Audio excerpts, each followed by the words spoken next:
Bismillahirrahmanirrahim. Assalamualaikum warahmatullahi taala wabarakatuh.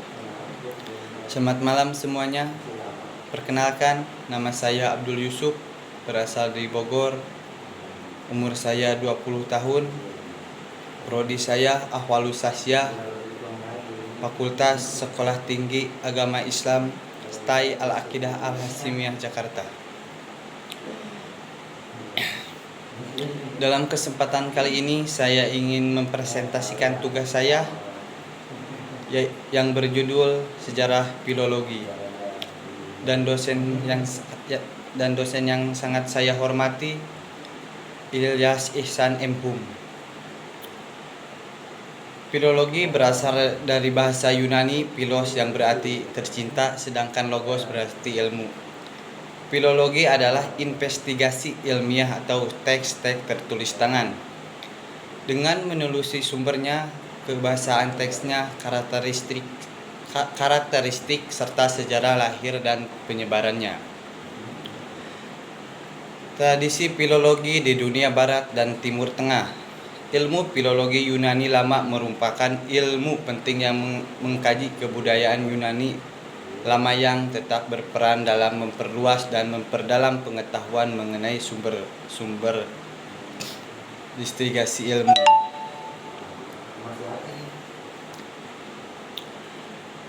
Namun tidak hanya berpengaruh di dunia barat, tetapi juga di kawasan Timur Tengah, Asia, dan kawasan Nusantara. Masa awal filologi, awal kegiatan filologi di kota Iskandaria oleh bangsa Yunani pada abad ketiga sebelum Masehi. Dengan membaca naskah Yunani lama pada abad ke-8 sebelum Masehi, sesudah Iskandaria jatuh ke dalam kekuasaan Romawi di Eropa Selatan.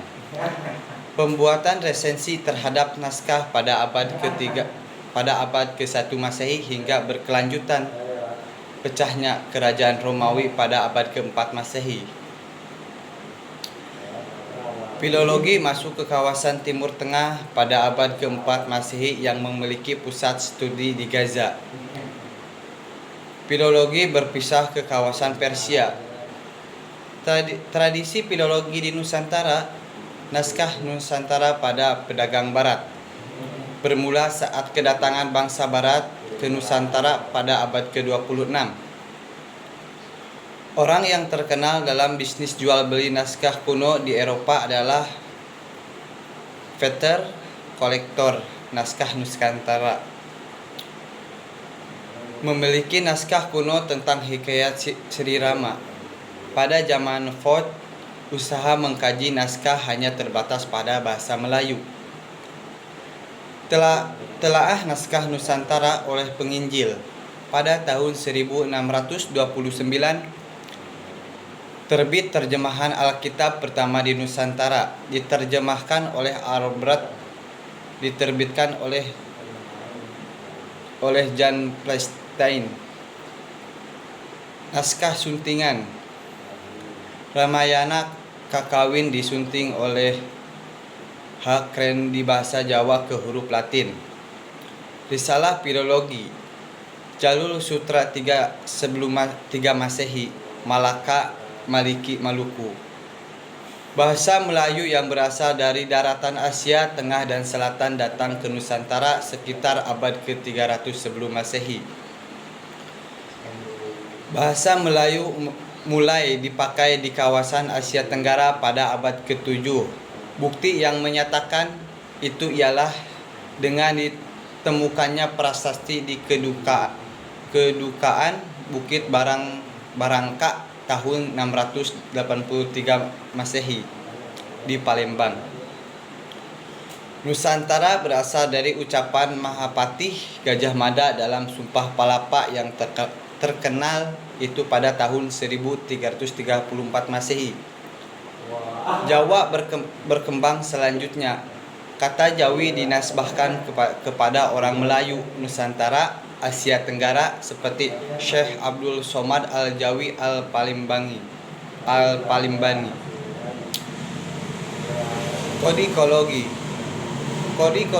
Kodikologi berasal dari bahasa Latin codex yang bermakna naskah. Alat-alat naskah: 1. Bahan kulit binatang. 2.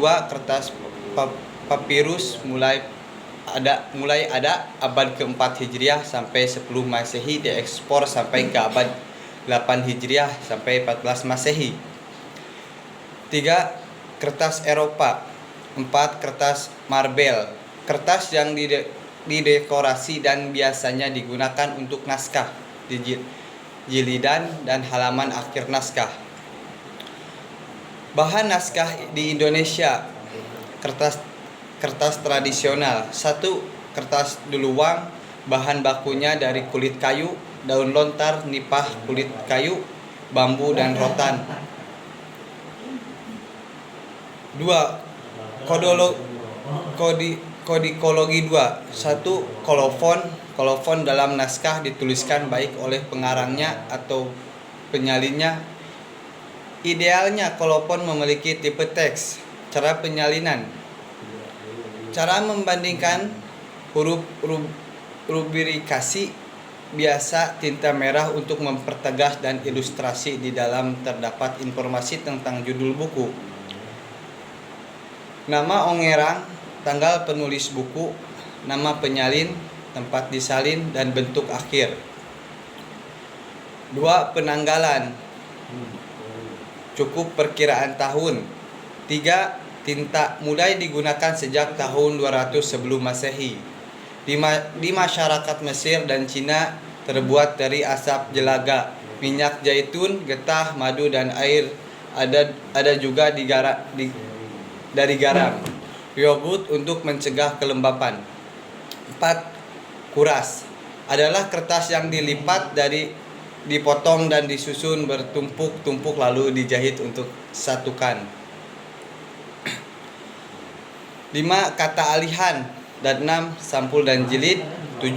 Gambar. Dalam naskah terdapat iluminasi hiasan yang terdapat pada halaman sampul awal dan akhir. Paleografi adalah ilmu yang meneliti perkembangan bentuk tulisan kuno.